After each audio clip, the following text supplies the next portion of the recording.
Hi everyone, this is going to be a very quick video addressing a prominent question on the channel. And even though time and again I've answered it in affirmative in the comment section saying that yes, students from tier 2 and tier 3 colleges can make it to the top P schools in the country, I believe that you may require some amount of evidence in order to believe me. So, what I've done is I've collated the list of colleges that my batchmates made it from to IIM Ahmedabad in order to make you believe that yes, it's possible. Now, even though my reason behind making this video was to inspire you all and to help you understand that you can make it to these institutes even if you're not from a tier 1 college, but I do understand that the first thing anyone is going to look at while checking out the list is that how many students made it from the IITs, NITs, or Delhi University, and then you are going to jump onto conclusions and think that since most of the students are from these institutes, probably you do not have a chance. That is the exact notion I want to break through this video. There is a logical explanation for that, so don't jump onto conclusions. I will address that question. But for now, what you need to see is that there are so many students from other colleges as well. And if you look carefully at the list, there are two students from Indira Gandhi National Open University as well. So when it comes to the kind of college you are studying in currently, that really does not matter. And the same holds true for placements at the IIMs. If you consider this list, I can vouch for the fact that there is no correlation between the college you came from and the final placement you got at the IIMs. All right. Now to address the final question, which is why is it that students from these institutes actually end up landing at the IIMs? See, I don't have any data to support this, but my assumption based on the experience of studying at Delhi University is that there is a strong culture there wherein everyone at least appears for the CAT exam and most of them also prepare for this exam. So what ends up happening is that by the end of second year, nobody is really sure what they would want to do, and hence they keep their options open, out of which CAT exam is also one of them. So there is this strong culture wherein everyone around you is at least preparing for this exam, which makes you believe that you would want to push yourself further.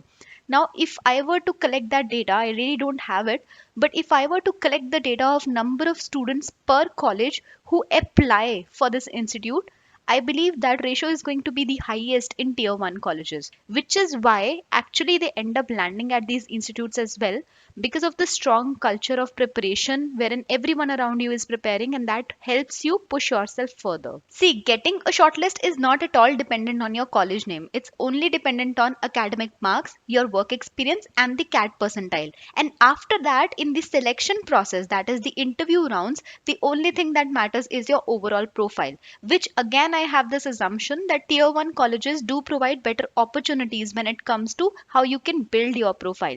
But it does not mean that if you're not from a tier 1 college, you cannot do it on your own. You can definitely do it on your own, as I've shared in this video as well.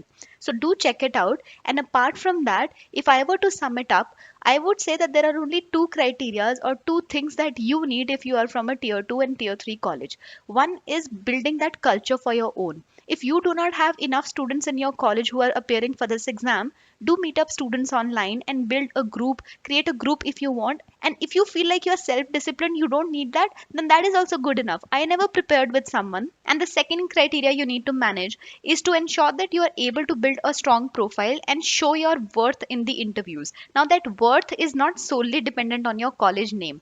Yes, someone who has made it to an IIT or an NIT or Delhi University may have some sort of worth they can put across using that tag, but that does not necessarily mean that the person is good enough. There are other criteria that the interviewers are going to evaluate. Same goes for a person from a tier 2 or tier 3 college. Just because you're coming from a college that is not well renowned does not mean you're not smart enough to get into an IIM. You can certainly do that. So please use this video and use that list as an example to motivate yourself and understand that you only need two things. First, a determined nature, either in the form of a group or self discipline, and second, a strong profile to get in. Your college name does not matter. Hope this video helps you guys. Thanks a lot for watching it.